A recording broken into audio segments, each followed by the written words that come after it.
that that was bullshit. Nothing is neutral.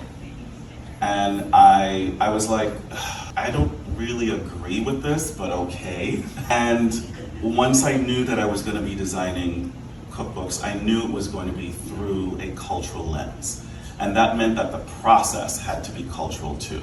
That it wasn't just a one-size-fits-all, which is the fundamental problem of the publishing industries, particularly books and cookbooks. Everything is put through the grinder the same way, whether it is appropriate or not. And my only response, which is consistent, why not have a discussion about the differences? If we can implement them, let's do it. And if you're just saying no because you're being lazy, then F you. We're gonna fight. And I'm going to win. Because I know the engineering, I know the behind the scenes, no one can tell me anything. And so that is why when someone tells me no, I've already figured out a reason to come back to them to solve the problem that they don't want to.